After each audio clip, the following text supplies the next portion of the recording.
Morning. A little cold. Here comes the turkey. Which one? Is your pillow not in the right place? I'm sorry. There you go. You're welcome. Excuse me. Puppy requirements must be dealt with first. She just had breakfast and decided she had to go out to the bathroom and froze me to death. Okay, so we left off, and we are in Leviticus. We are dealing with the law. We are dealing with a lot of do's, don'ts. Eat this, eat that. Don't eat this. And and we touched on it a little bit. Yes, I think it was yesterday. Could have been the day before. As to why these are important. It is important because God needed, wanted, required, desired that the Israelites know that they have a responsibility to their community. They have a responsibility to those around them. And God wanted them to recognize that part of their responsibility is to ensure that their neighbor is in good health or stays in good health. God wanted them to know they are not just individuals, but they are part of a larger community. And that is something that we need to recognize as well in our own lives. Excuse me. Oh. We are not just individuals. Yes, our service and walk with God should come before all other things. And we should always and continually do what it is that God places within our spirit to do according to God's will. Now, that said, we are part of a community. It is our responsibility to that community, to our neighbors, to our family, to our friends, to ensure their health, to ensure that we do all that we can to take care of them. If we are continually worrying about keeping ourselves safe or amassing our own fortunes, then we are not caring about the greater community at large. Excuse me. The neighbor's cat decided she wants to go out. In this cold, I have no idea why. Sorry. Had to get up and let her out. The neighbor's cat comes over. She eats. Sometimes she sleeps here. Depends on how tired she is of their new puppy. I don't concern myself with it because she gets along with my cat. The stray cat that actually got abandoned out here, well, he does not get along with my cat. Primarily because he was doing everything he could to protect his territory when he still had testicles. And my cat doesn't forget having been jumped and pummeled. My cat is very brave when there is a screen door between the two of them, and he will hiss and let the other cat know that this is his place. But when there's no screen door, my cat's, well, he's a fraidy cat. Anyway, we were discussing community.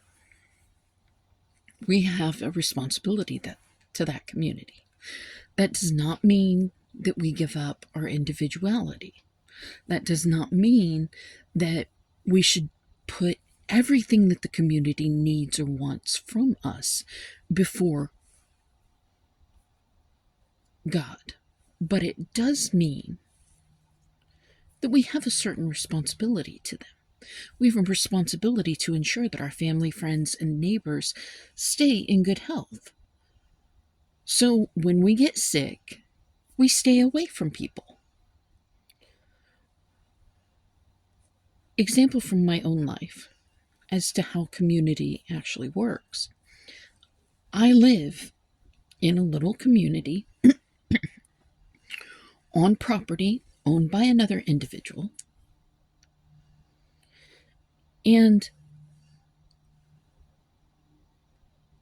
I have obviously a neighbor that she has a small puppy that gets on really well with my dog. And her cat comes and goes from my house. She's aware, she thinks it's hilarious. When her dog, usually if her dog gets loose, it comes running right over here. I've always had a better way with animals than I have with people.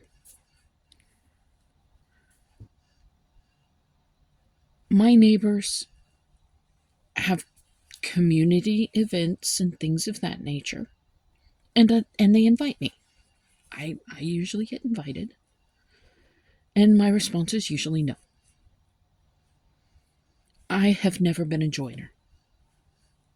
Never, even as a child, I spent more time in my imagination. I did have very close friends, but I had very few friends.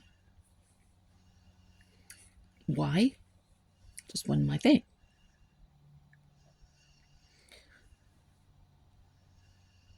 And so when it comes down to it and they ask me, I don't go and do the joining.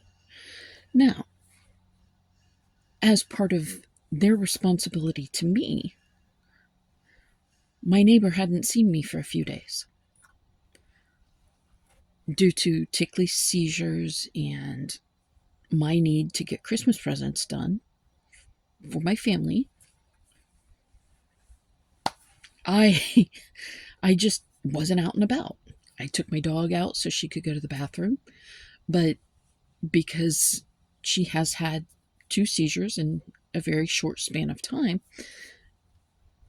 I, number one, don't know what changes I'm going to have to deal with in her behaviors and her personality, and I don't want her to have issues out and around other dogs or other people. Again, that is part of my responsibility to my pet and part of my responsibility to the community. I'm ensuring my neighbor's pet's safety by making sure that my dog doesn't wind up having an issue.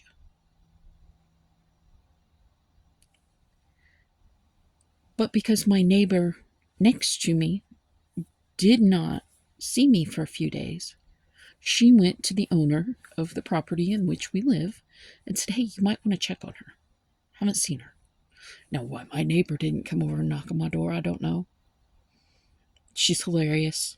She is hilarious. Pretty much speaks her mind most of the time. She's an older gal. Used to it. Totally good with it. The owner of the property came down, knocked on my door.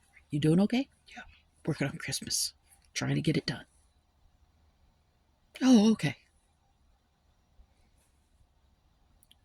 I don't exist in a vacuum. I am not entirely a hermit, though I do swerve more to that side. I actually, in all likelihood, would probably have no problems with living in a cabin at the top of the mountains all alone. If I could grow my own food here where I'm at, I probably wouldn't go anywhere. I am just, I am that, for the most part, self reliant, and I am just that much of a introvert, I guess. Now, when you put me around my family, my parents get their ears talked off. But those are the responsibilities I have to the community, to my family, to my friends. It's not, it's my responsibility to ensure that they're okay. They take the responsibility of ensuring that I'm okay very, very closely. I know this is running a bit long. And the fact is that it's very important for us to recognize that we are part of this community. Why is that important? Well, because number one, God made sure that it was included in this law. God wanted the Israelites to take care of one another. God wanted the Israelites to recognize that they have a responsibility to their neighbor, to their community.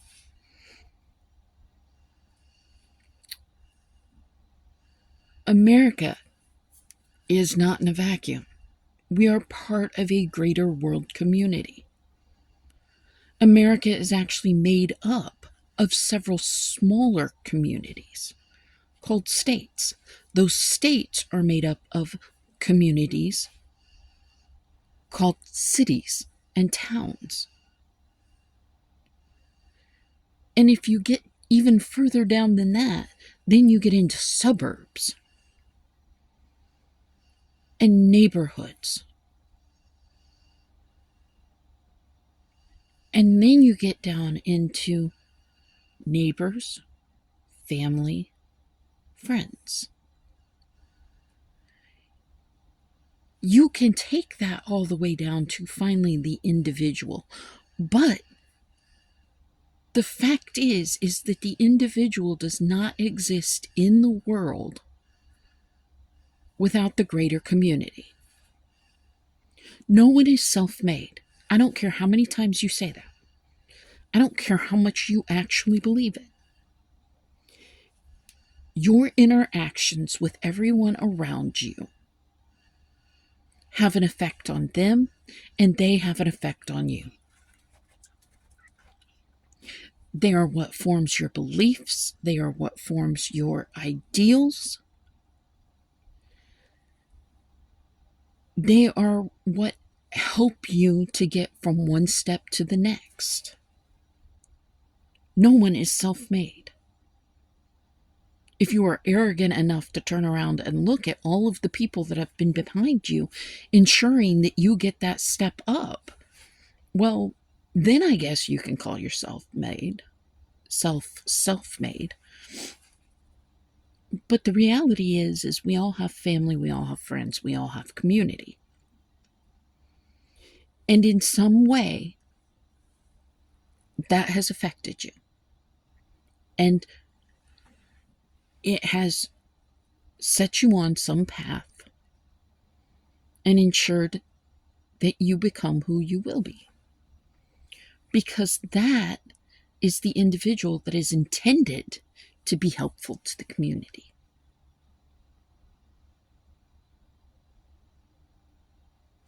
So, that is why God has given us all of these laws, all of these requirements, all of these clean and unclean standards and things of that nature. It is not just because God wants to litigate every little bit, part, and piece of our lives. It is because God wants us to recognize we are part of the greater community.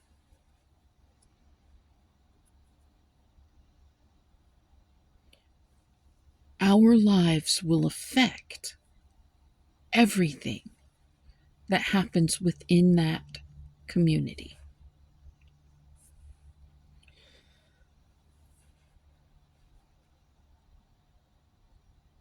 I might as well go ahead and make the second video at this point, because what we're going to wind up doing is I'm going to run long, so I'll have to do the reading after this. We also need to recognize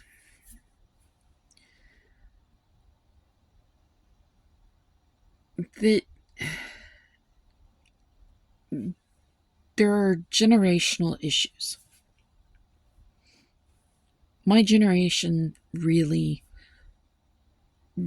chafed at some of the restraints of the older generation. I am now part of an older generation and being looked at by the younger generation as though I'm insane. Why am I taking so long to get where we need to be? Obviously, I am part of the X generation, quite firmly, in that I'm not yet 50, but I'm a damn sight closer to 50 than I am 40. So, at this point, I'm considered an older generation. And I really think it's important for these younger generations to understand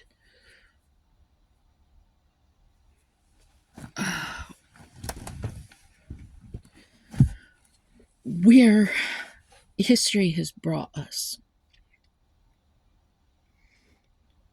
I can't say that I understood that all about my grandparents' generation. They were a generation that dealt with war, much war. My parents' generation, part of the baby boomers.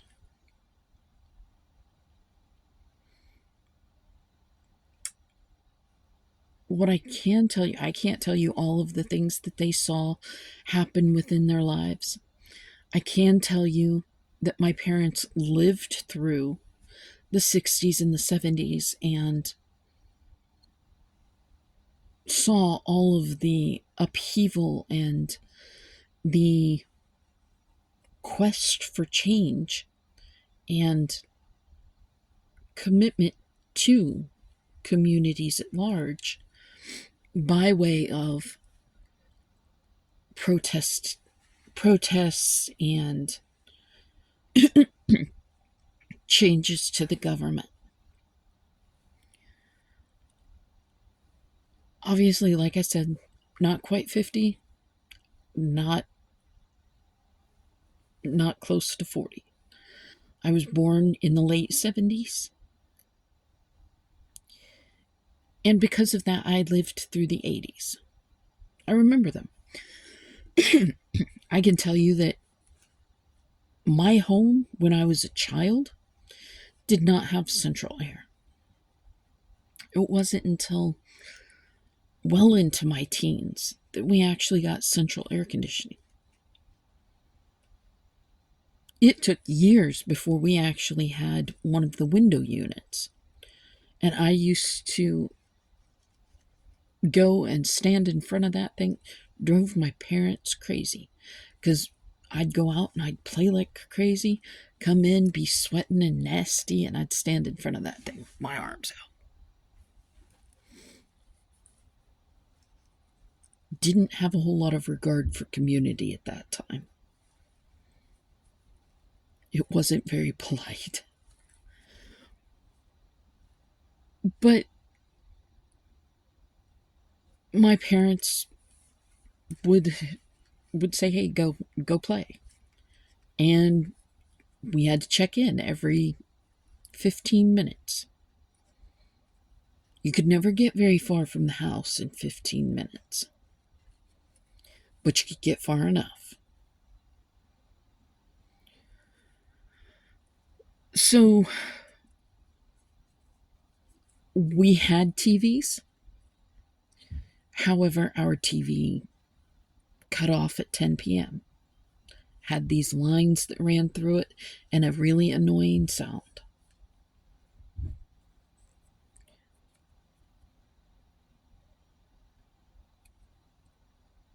As far as the internet goes, yeah, didn't exist. The computer that I had as a child was a Timex pushpad and a black and white TV monitor. And if you got really good at DOS language, DOS, computer language, you could write your own little program to watch a worm inch across the screen and change color if it wasn't in black and white. But the reason I'm telling you that is because my generation didn't have patience either. In fact, I don't think I learned patience until I was at about 29, almost 30 years of age, and I was not in America at that time. I was living in a foreign country in which it was third world, and my only form of transportation was the taxis, what they called taxis, back and forth. I would shop once a month in my camp town because my village was so far out that it would take me 5 hours to walk there. And the walk, while pleasant, meant that I was going to have to walk another 5 hours to get back. I learned how to be patient. The reason it was such a problem was because the taxis that came and went from the village, what had to be understood was those things didn't move until they were full. And essentially what the taxis were a full-size van with multiple rows of seats. And when I say full does not mean a person in each one of those seats. That's not what full meant at that time in that country. Full meant that every seat was full and sometimes had 2 or 3 people crammed into them. It meant that there was likely at least 2 or 3 kids sitting under the seats, along with chickens that were wrapped in plastic bags that would slide back and forth with the starts and the stops. And in all likelihood, I had a child that was going to pee on my lap, sitting in my lap, that I did not know this child. Full meant that I would have the window open a crack and my nose stuck out it going just to get a breath of fresh air. That is what full meant. Because those taxis would not move until they were at that level. Why? Because that was that guy's livelihood. And while there were a lot of people that might have been going to different stops on the way to my village, they weren't all going to my village. And thank goodness I never had to wait until it got full because they were all going to the same place. Oh my Lord, that would have killed me. Oh, I just had that thought, and it's terrible. Anyway, sorry. The reality is they were all going to different places, and a lot of times more people were going to be coming to catch the taxi so that they could get back out to go somewhere. And again, that taxi would sit and wait. So what was actually a 15-minute drive to get from the camp town to my village became at least a 2-hour ride. So there were times that I would actually sit on the taxi waiting for it to move 5 hours, and it would take 2 hours for it to actually get back to my village. As an American, I can tell you that drove me insane. It drove me crazy. Why? Because I'm an American. We move. We don't sit. What do you mean sit? Why would I wait? Who waits for anything, right? But to these individuals, in the waiting was an opportunity for community. The taxi drivers would sit and wait. They would drop somebody off, and if they happened to see somebody waving at them in the distance, and I do mean distance, we're not talking like a couple blocks down the road. No. If they see someone and that individual is about that big, they're going to sit there and they're going to wait. And they would wait for that individual to shuffle their way up because nobody moved that fast. There was no Usain Bolt getting to that taxi, I promise you. There was a shuffle, and by the time they got up there, it was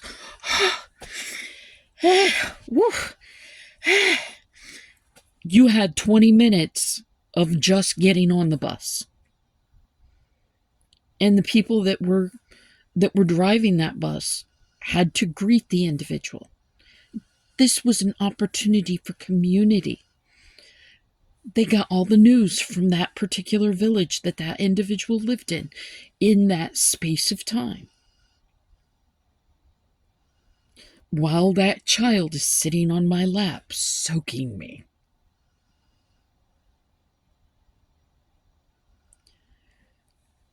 There were stories that were told, and eventually you got to the point where you played games with the child that's sitting on your lap, or you talked with the mother that had 2 kids on her lap and was sitting right next to you. It was an opportunity for community. Instead of taking and being impatient, waiting on the taxi to move, I got to the point where I would bring a book and I would sit and I would read. I today will still generally carry a book with me. It's a lot easier now. They're usually in my phone.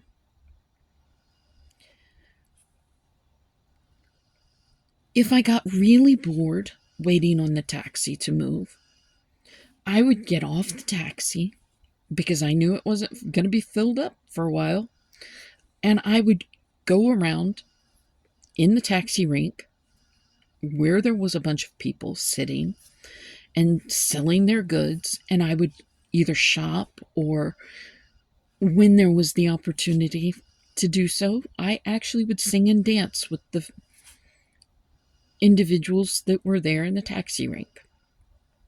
Played games with the kids. All the while having to watch to make sure that I wasn't about to be the last person on that bus, because I did not want to have to hang on to a pole while the driver drove crazy over some dirt roads.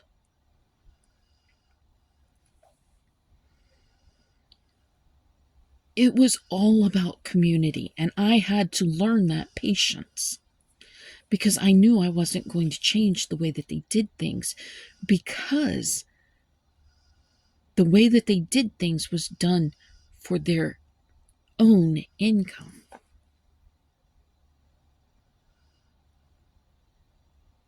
How does that patience translate to today? I can sit and wait for a while.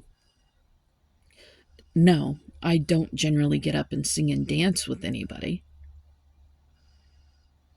But if I have to go to a dentist's office or a doctor's office and sit in their lobby for a while, I can do so. It's not comfortable.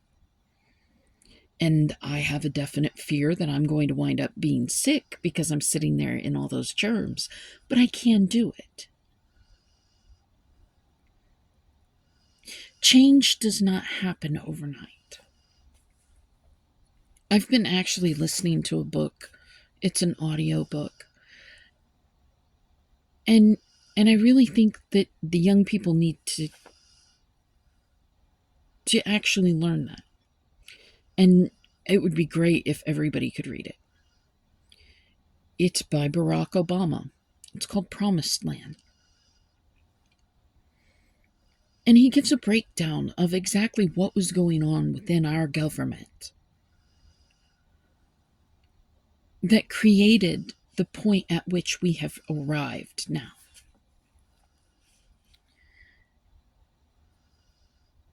Where we are now, you can find that the young people are, as every generation before them, really disappointed and disheartened with where things are at, really feel dejected and unheard. I can't change that. I really can't. My generation felt that way when we had no opportunity for power. And it took a great many years before we actually obtained that power. And we started affecting change. Most of that change began with Obama. And while it was vitally important to see a black man become the first president, and everyone believed that change was happening then, the truth of actually seeing change wasn't with the first black president. The truth of actually seeing change would be with the second. It wouldn't be with the first female president. It would be with the second female president. We apparently aren't there yet.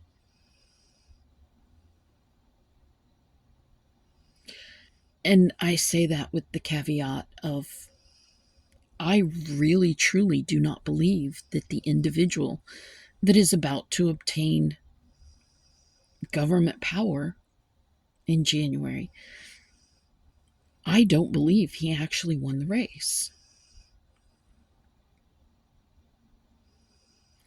I believe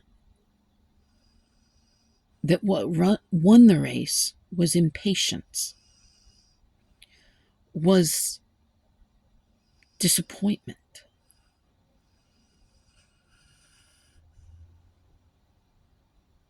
was essentially depression. Don't get me wrong, I know what I would like to see changed. I would love to see the Electoral College completely altered. I would love to see there be some constitutional regulations for the internet and for the prevention of abuse to kids, to others. I would love to see common sense laws for gun ownership. I would love to see reform as far as our jail programs and our mental health programs. Our immigration system needs fixed. I would love to see all those changes.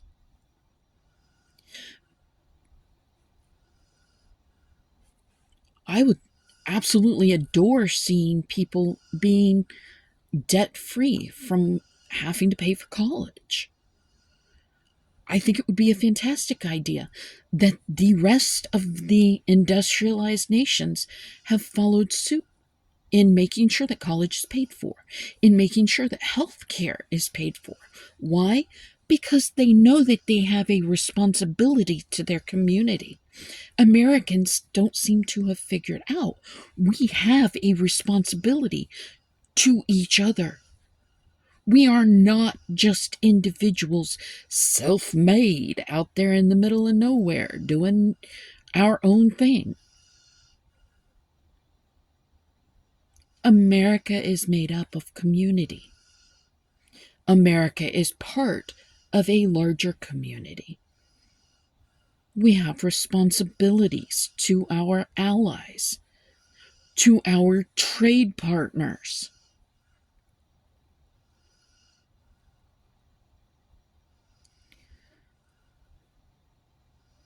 I think that this election was not a mandate for the next administration coming in to just go and do whatever the heck they want. I think it was a mandate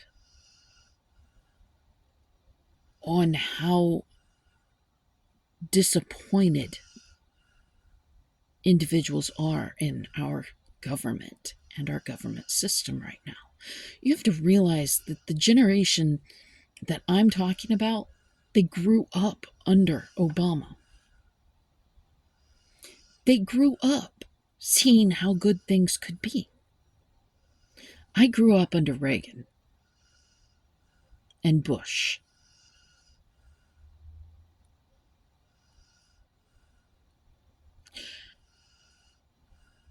And I grew up during the opulence of the 80s, when everybody thought everything was going to be so great for so long. And the reality was, we were using our children's credit to pay for our lives that day. That is no way to live. We were believing, because it's what we were told, that if we gave certain rights to corporations and the richer individuals, they were going to trickle some of that money down. They were going to let some of that money come down to those of us that had to live as the middle class. That's not what happened. That trickle didn't actually, it became a drop, maybe. And I've said this before, our government, our own government, under a Republican-led president and Congress and Senate, knows for a fact that trickle down does not work. They know it because they teach it to volunteers. In other countries, they teach, build up from the lower class up. That is how you build a community. That is how you build a good economy. You have to start from the ground up. You have to start from the people that are the poorest, that have some of the best ideas. Just because a person is poor, just because a person is homeless, does not mean that that individual is not intelligent. What it does mean is that something in their life didn't go quite the way it should have. And they needed help from their community, and their community let them down.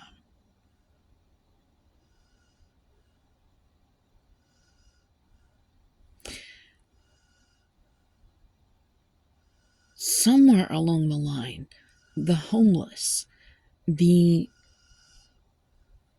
disabled, the orphaned, the widowed, somewhere down the line, something went wrong in their life. And their community, instead of building them up and helping them, let them down.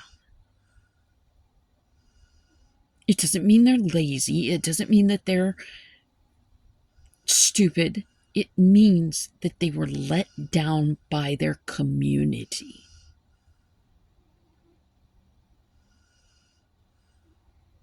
That is what it means. And that is why the law, that is why this information is so vital and important, because it tells us what is truly important in this world. And what is truly important is community. Taking care of one another's. So that way we are beginning to build up. We grow together.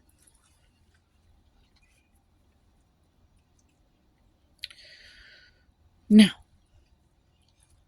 I would like to say a prayer. And, well, I'm going to save the prayer. We'll do it after the reading. But I am going to say, and I'm going to do the reading in a different video. Because, yeah, this one's long.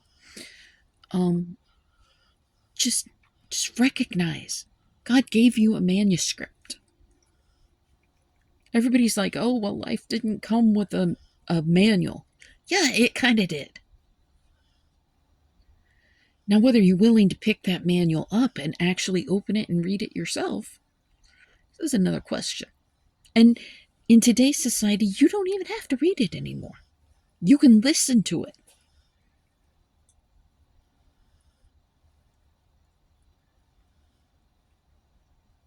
You can see someone on a video fumbling their way through the words.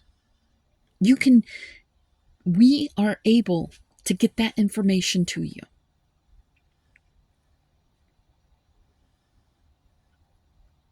As a community, we make it available. So keep it in mind and do something to be kind to yourself and others. Have a great day.